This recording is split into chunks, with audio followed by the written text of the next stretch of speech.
Market లో invest చేసి మీ డబ్బులు డబుల్ చేసుకోవాలనుకుంటున్నారా? సుందరరామిరెడ్డి గారి లైవ్ సెమినార్ కి అటెండ్ అవ్వండి.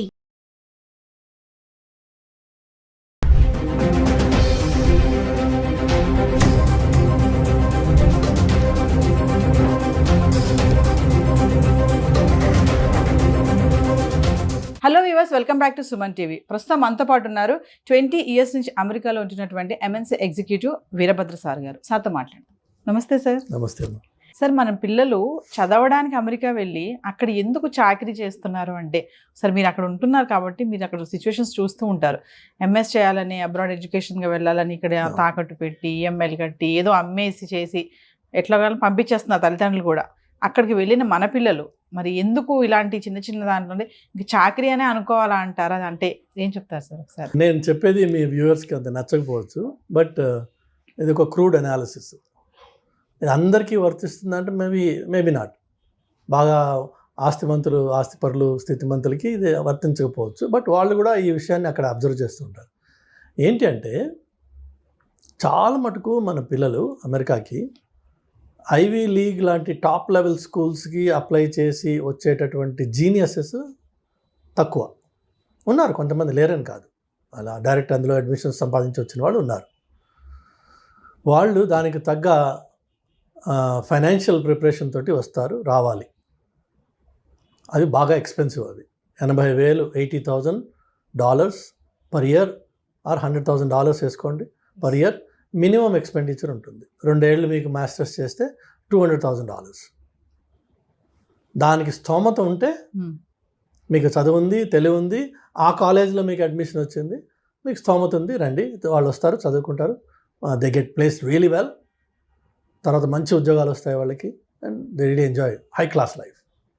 ఇక నెక్స్ట్ లెవెల్లో majority of our Indian students, ఇది జరగడానికి చాకరీలు జరగడానికి కారణం ఏంటంటే, majority of our Indian students, మనము we are predominantly a lower middle class society, Indian society.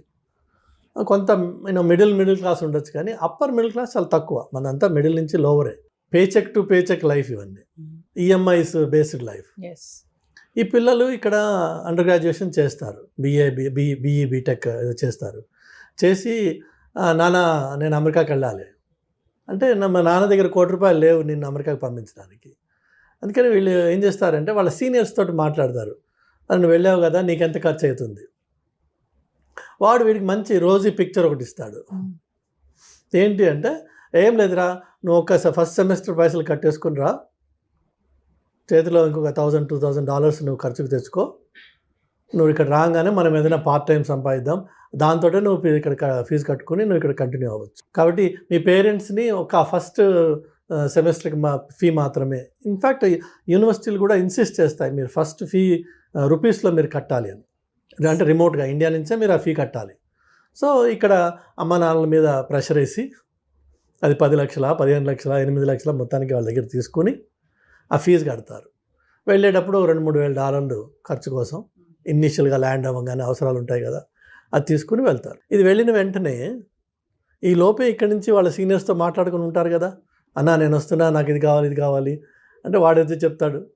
అలానే వీళ్ళు వెళ్ళంగానే వీళ్ళ ప్రైమరీ ఫోకస్ ఏంటంటే, ఆ యూనివర్సిటీకి వెళ్ళి అక్కడ చదువుకోవాలా, క్లాసెస్ ఎక్కడున్నాయి, రూమ్స్ ఎక్కడున్నాయి, లైబ్రరీ ఎక్కడ ఉంది, ప్రొఫెసర్స్ ఎవరు, TS ఎవరు, ఇది ఫోకస్ కాదు.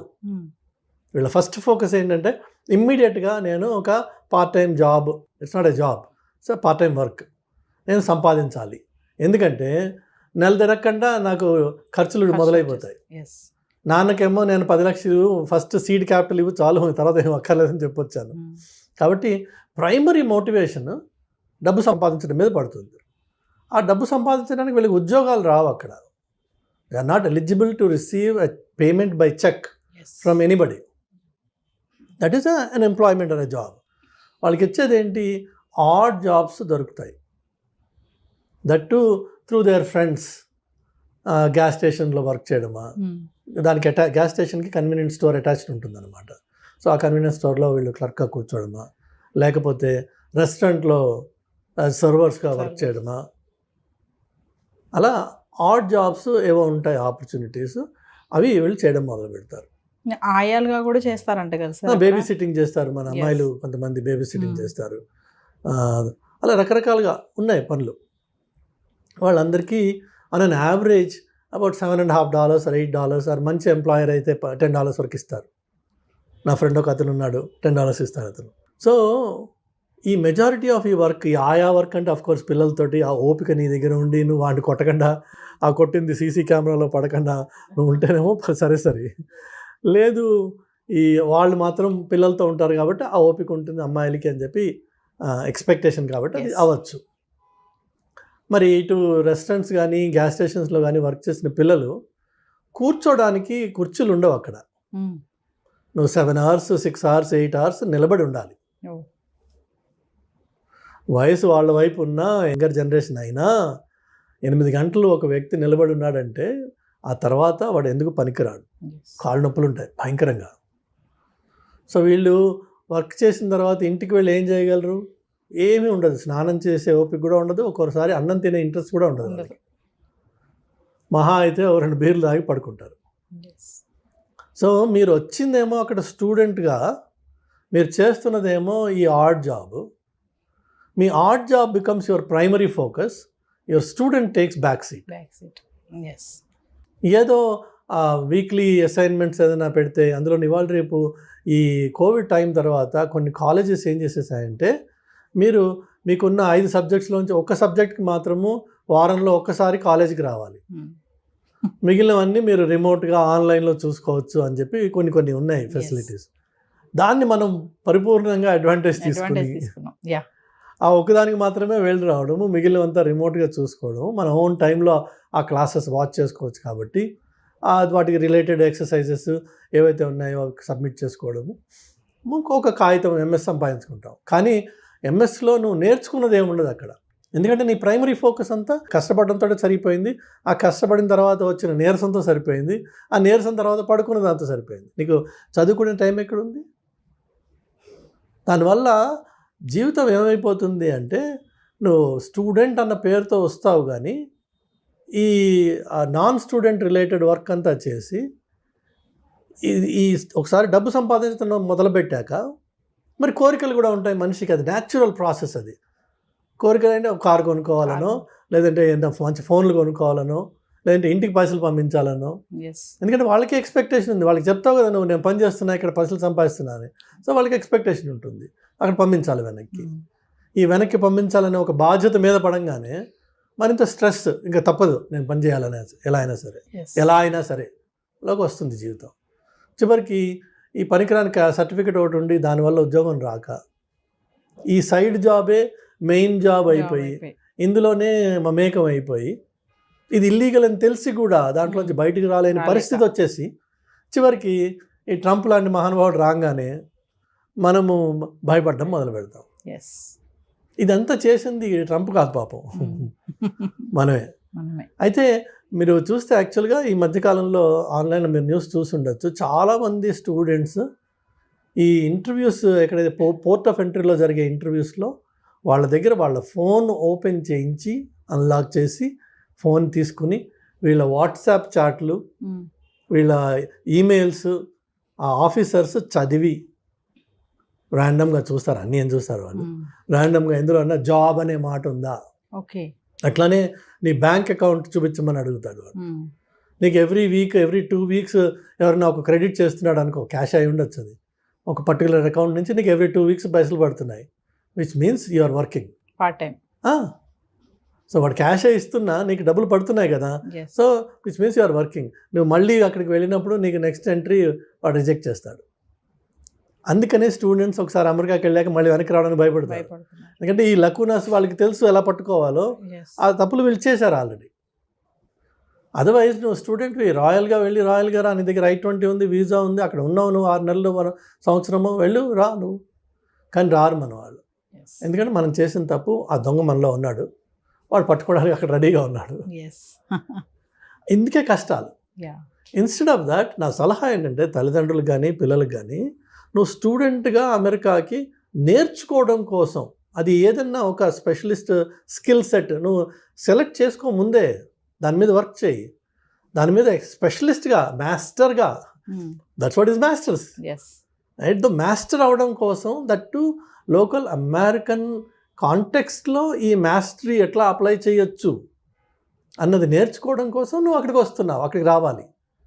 అంతేగాని అమెరికాలో ఉంటూ నీ నిత్యం జీవితం, నీ ఆలోచన, నీ పనులు, నీ పద్ధతులు అన్నీ ఇండియన్గానే ఉన్నాయి, ఇండియన్ ఓరియంటెడ్గానే ఉన్నాయి. సినిమాలు చూడడం, షికార్లు చూడడం, అన్నా తంబి ఏమని వీళ్ళతోటి తిరగడం, ఇవే ఉంటే నువ్వు అమెరికాలో ఉండి చేసిందేం లేదు. Nothing has changed other than your physical location. You continue to live like an Indian in America. So masters చేస్తూ మాస్టర్స్గా స్కిల్స్ నేర్చుకుని ఆ స్కిల్స్ ఏ డొమైన్కి అప్లై అవుతాయి, ఎలా అప్లై అవుతాయి, అది అక్కడ ఉన్నావు కాబట్టి అది అవకాశం నీకు. For simple example, silly example ఏంటంటే ఇక్కడ మీకు పెట్రోల్ ధర 118 రూపాయల 50 పైసలు అలా ఉంటుంది. అక్కడ మీకు 118 రూపాయల 5005 4 డిజిట్స్ ఉంటుంది, డెసిమల్ తర్వాత 4 డెసిమల్స్ ఉంటుంది. సో ఎందుకు అట్లా? Have you ever asked anybody? So నీ 4th లెవెల్ యాక్యురసీకి వెళ్ళాలి అని చెప్పి ఆ పర్టికులర్ ఫీల్డ్లో ఉంది.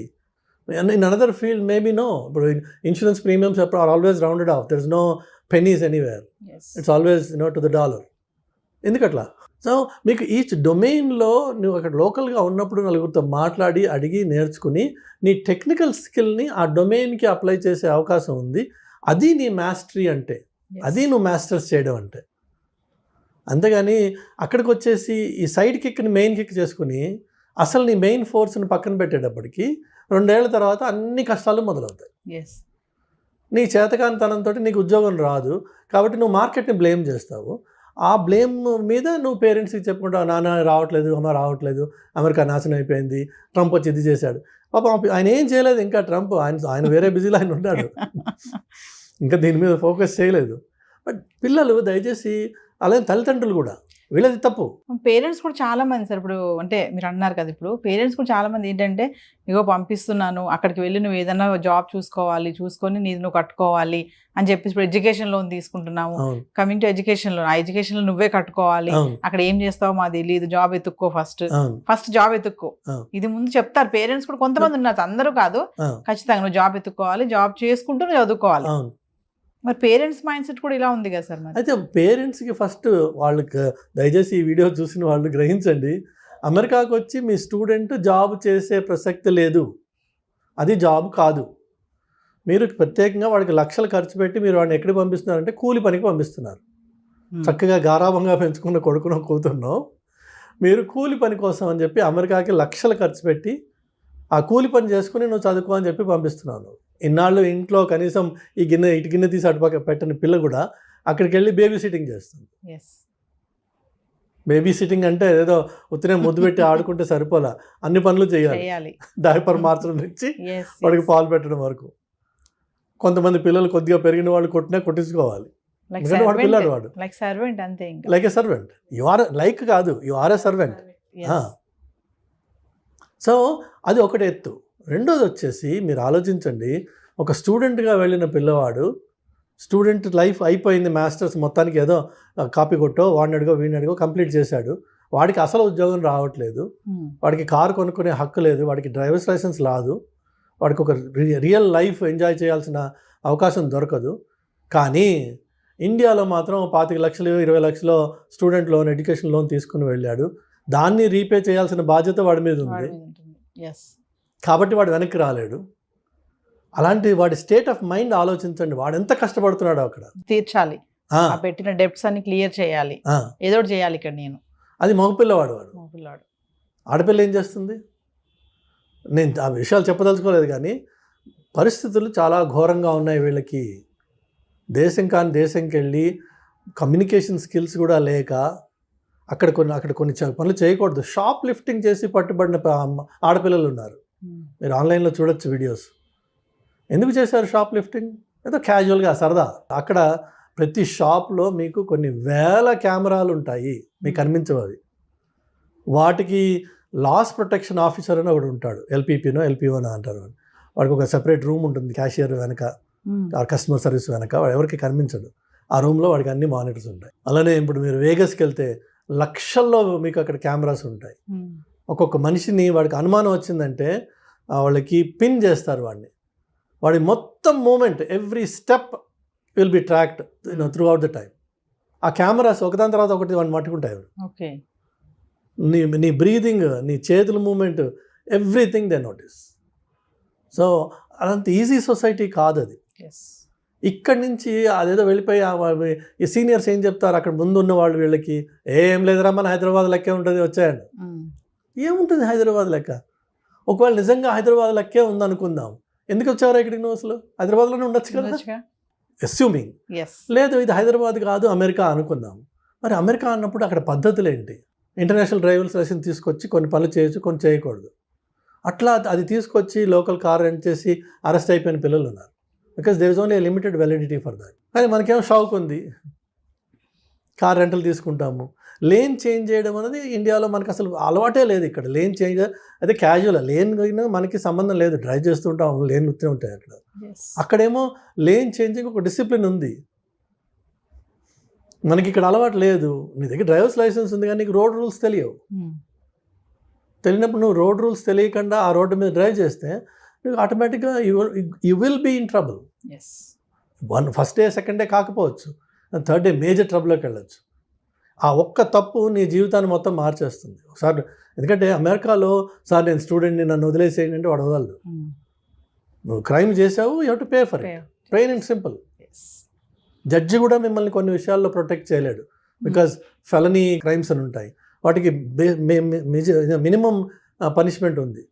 Judge has to give it between 5 to 15 అంటారు. So judge has to give minimum 5 కంటే తక్కువ ఇవ్వలేడు ఆయన, 15 కంటే ఎక్కువ ఇవ్వలేడు. బట్ లా అలా డిక్టేట్ చేసింది కాబట్టి judge also is bound by that. మనకి ఇక్కడ ఏదో మేనేజ్ చేద్దామన్నా, వాడికి ఫోన్ చేద్దామా, వీడికి ఫోన్ చేద్దామా, నీకు ఈ లైఫ్ నుంచి వచ్చి నువ్వు ఆ లైఫ్లో అది నేర్చుకోకుండా అక్కడ తప్పు చేసావు అనుకో, మైనర్ అమ్మాయిల్ని if you try to reach them through any means can put you behind bars for good. ఆ అమ్మాయి చూడడానికి 18-20 ఏళ్ళ అమ్మాయిలా ఉండొచ్చు, నీకు తెలియదు ఆ పిల్ల 13 అయి ఉంది. ఏమన్నా కెలికావు, లైఫ్ గాన్. అమెరికన్ జైల్లో 50% పైన వాళ్ళే ఉంటారు. 50% పైన అమెరికన్ జైల్లో ఇట్లా వాళ్ళ కన్సెంట్ ఏజ్, ఈ మైనర్స్ని సెక్షువల్గా అబ్యూస్ అటెంప్ట్ చేసిన వాడు ఇంకా అబ్యూస్ చేయకపోవచ్చు, అబ్యూస్ చేసిన వాడు ఉండొచ్చు, అటెంప్ట్ చేసిన వాడు కూడా will get punishment in jail. నీకు ఇవన్నీ తెలియవు అక్కడ. సో మనం వెళ్ళినప్పుడు ముక్కుసూటిగా స్టూడెంట్గా వెళ్ళాను, స్టూడెంట్గా ఉండాలి, స్టూడెంట్గా నేర్చుకోవాలి, ఈ కొత్త సొసైటీలో నేను బాగుపడాలి అనే ఉత్సాహంతో పిల్లలు వెళ్ళాలి. ఆ ఉత్సాహంతో 2 ఏళ్ల పాటు వాళ్ళ మీద వాళ్ళు పూర్తిగా ఇన్వెస్ట్ చేసి become a real master in something. అప్పుడు ఆ మాస్టర్స్ డిగ్రీకి అర్థం ఉంది, ఉత్తి కాగితం ముక్కకి అర్థం లేదు. ఫైనల్గా మా పేరెంట్స్కి ఏమైనా చెప్తారా సార్? పేరెంట్స్ దయచేసి మీ పిల్లల్ని పంపించదలుచుకుంటే మీకు ఫైనాన్షియల్ కేపబిలిటీ ఉంటే పంపించండి. అంటే 2 ఏళ్ల పాటు అతను కోర్స్ చేసేదానికి నువ్వు కంప్లీట్గా ఫైనాన్స్ చేయగలవా? 2 ఏళ్ల పాటు అతను లేక ఆమె హాస్టల్లో ఉండి కాలేజ్ క్యాంపస్లో ఉంటూ మంచి స్టూడెంట్గా ఒక లైబ్రరీలో మ్యాక్సిమం టైం స్పెండ్ చేస్తూ అవకాశం దొరికితే కాలేజ్ క్యాంపస్లోనే 20 hours అది అవకాశం దొరికితే, కండిషనల్ అది కాదు. దొరక్కపోయినా నేను నా పిల్లాన్ని ఫండ్ చేయగలను అంటే పంపించు. అంతేగాని ఈ నాకు ఫస్ట్ 10 లక్షలు 5 లక్షలు పెట్టు, నేను మిగిలిన అక్కడ చూసుకుంటాను అని వెళ్తే పిల్లలు విపరీతంగా కష్టపడతారు, మానసికంగా చాలా కష్టపడతారు, చెప్పుకోలేక కష్టపడతారు, విపరీతమైన ప్రెషర్స్ వాళ్ళకి. అనవసరంగా మనం తీసుకెళ్ళి వాళ్ళని ఒక నరకంలో తోసిన వాళ్ళం అవుతున్నాం. ఈ సిచ్యువేషన్ ఇంకా చెడుతుందే తప్ప అది ట్రంప్కి మీరు ఆపాదించవచ్చు. అన్ఫార్చునేట్గా పాపం ఆయన చేసింది ఏం లేదు ఇందులో. పాపం వల్ల వచ్చింది ఏంటంటే మన అప్రోచ్లో వచ్చిన పాపం ఇది. దానివల్ల ఈ సిచ్యువేషన్ ఇంకా చెడుతుంది. ఇప్పుడు ఒక ఊర్లో ఎన్ని రెస్టారెంట్స్ ఉంటాయమ్మా, ఎన్ని లక్షల మందికి వాళ్ళు ఉద్యోగాలు ఇవ్వగలరు? నీ ఫస్ట్ ఇయర్ స్టూడెంట్ ఉన్నాడు కదా అక్కడ, ఆల్రెడీ అక్కడ వర్క్ చేసిన వాడు, ఇప్పుడు కొత్తగా స్టూడెంట్ వచ్చాడు, అదే రెస్టారెంట్లో వాడికి ఏమి ఇస్తాడు? రెస్టారెంట్స్ అయితే పెరిగిపోవట్లేదుగా నీ స్టూడెంట్స్ లాగా, కానీ ప్రతి సంవత్సరం 10,000 మంది దిగుతున్నారు ఒక టౌన్లో. ఎంతమందికి వస్తాయి ఉద్యోగాలు? సో ఇందులో కొంతమందికి వస్తాయి, కొంతమంది రావు. రానివాడు ఏం చేయాలి మరి? ఇప్పుడు హీనంగా బతుకుతున్నారు మన పిల్లలు. దానికి తల్లిదండ్రులు సహకరించి వాళ్ళని పంపిస్తున్నారు అక్కడికి. దయచేసి పంపించకండి. మీ దగ్గర ఆర్థిక స్తోమత ఉంది, మీ పిల్లవాడికి అంత తెలివి ఉంది, వాడు మంచి స్టూడెంట్, ఇక్కడ చదువుకున్నాడు, వాడికి ఫోకస్ ఉంది, అక్కడికి వెళ్తే మరింత బాగుపడతాడు, నేను దాన్ని ఫండ్ చేయగలను, నా దగ్గర డబ్బులు ఉన్నాయి, ఇల్లు అమ్మైనా సరే నేను వాడిని పంపిస్తా, ఇదే నా ధ్యేయం, వండర్ఫుల్, చెయ్యి. అంతేగాని బిడా నేను 20 లక్షలు తీసుకొచ్చా, నేను ఈ 20 లక్షలే నీకు తీసుకెళ్ళు, నువ్వేం చేసుకుంటావు చేసుకో, అక్కడ తర్వాత నుంచి నీదే లైఫ్ అని పంపించొద్దు. పంపిస్తే వాళ్ళు చాలా చాలా చాలా చాలా కష్టపడతారు, నరకానికి మీరు డోర్ ఓపెన్ చేసిన వాళ్ళు అవుతున్నారు. చేయకండి ప్లీజ్.